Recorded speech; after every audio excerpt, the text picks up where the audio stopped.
When I was born in 1945, shortly thereafter, they wouldn't let my mom see me at first, because I had a severe deformity. And the deformity is that I was born with a right, to make it simpler, there was a hip and a foot, but no femur in between.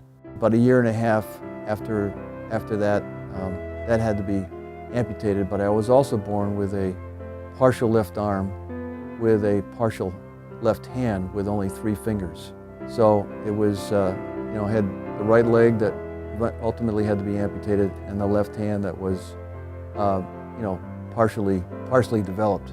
The second time I was sent back to Haverstraw in 1952 to be fitted for a full artificial prosthesis, and I thought it was going to be a matter of maybe a couple weeks where I would they would fit me for the leg, make the leg, and I'd be back home. And what ended up being was a 6-month period where I was at the hospital.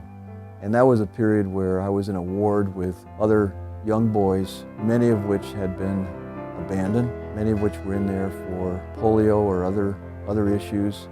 And I just recall that being probably one of the most discouraging times of my life. We had a corner lot down from our house, and we used to play baseball as much as we could, football, basketball. And I remember walking down out of the house, walking down the street, and I think my mom just probably went back in her bedroom and just prayed and cried that I'd come back in one piece. Well, that wasn't the case. I usually came back on occasion with a foot that was broken off, or a broken lock, or something where we had to immediately call the brace maker, who was about 10 miles away, and drive over and get the leg fixed. And I can recall one day when finally my mom broke down. I broke the leg in the morning, got it fixed, went home, played football, broke it in the afternoon.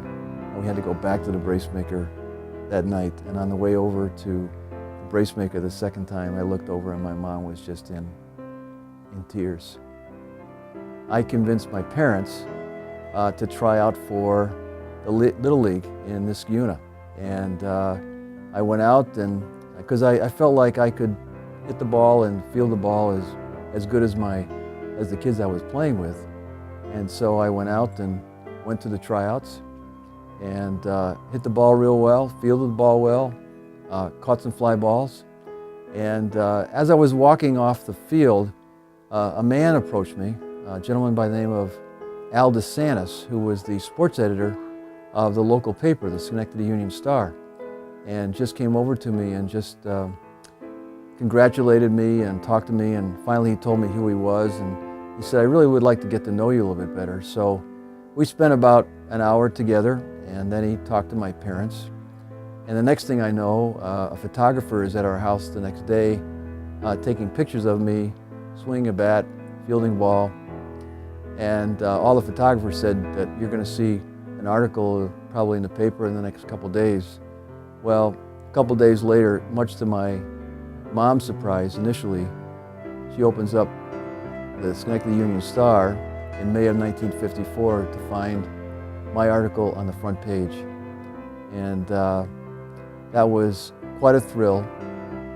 What I've learned as a person with a disability in the business world is that when I entered the business world, I felt like I always had to exceed expectations, because I think the perception out there was that a person with a disability, the expectations weren't as high. There was a perceived feeling that the expectations coming from someone with a disability wasn't as high as someone who didn't have a disability. And that was kind of an impetus for me to work harder.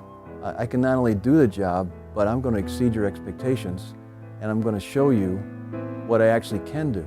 And I think that was just a drive that was created by the fact that I had a disability.